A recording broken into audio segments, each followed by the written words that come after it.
Jules, sisiguraduhin ng Kongreso na ang panukalang 7.2 trillion pesos na national budget ay hindi lang mananatili sa papel, kundi mararamdaman sa araw-araw na pamumuhay ng bawat pamilyang Pilipino. Yan ang binigyan diin ni House Committee on Appropriations Chair Representative Micaela Swansing sa pagbubukas ng deliberasyon para sa proposed 2027 national budget ngayong araw. Dito inilatag ng Development Budget Coordination Committee o DBCC ang mga pangunahing economic at fiscal assumptions na pinagbatayan sa panukalang budget. Ipinaliwanag ng mga economic managers ang kalagayan ng ekonomiya, inflation, fiscal position ng bansa at iba pang isinasaalang-alang sa pagbuo ng 2027 budget.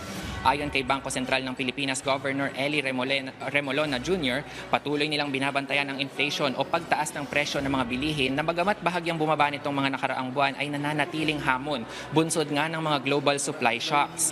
Samantala, sinabi ni Department of Economy, Planning and Development Secretary Arsenio Balisacan na kailangang gamitin ang 2027 budget para mapabilis muli ang paglago ng ekonomiya, tugunan ang mga kakulangan sa pagpapatayo ng mga infrastructure projects at makalikha ng mas marami at mas dekalidad na trabaho. Binigyan diin naman ni Department of Finance Secretary Frederick Go ang patuloy na fiscal consolidation ng pamahalaan kung saan binabantayan ang kakayahang mag-budget ng gobyerno habang pinananatili ang suporta sa economic recovery at mga long-term investments.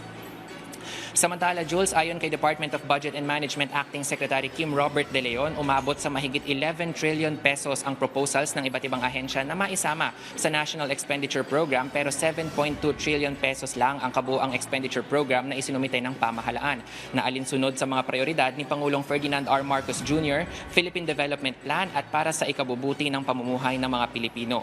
Sa loob ng panukalang 7.2 trillion pesos na budget, mahigit 1.3 trillion ang nakalaan para sa education sector ayon sa DBM.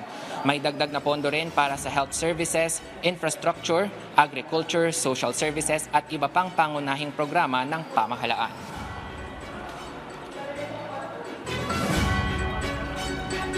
Jules, sa ngayon ay pansamantalang nakasuspinde yung sesyon at magpapatuloy sila maya-maya lamang para doon sa interpellations o yung pagbusisi ng mga kongresista dito nga sa proposed 2027 national budget. Jules? Maraming salamat, Carlo Candelaria.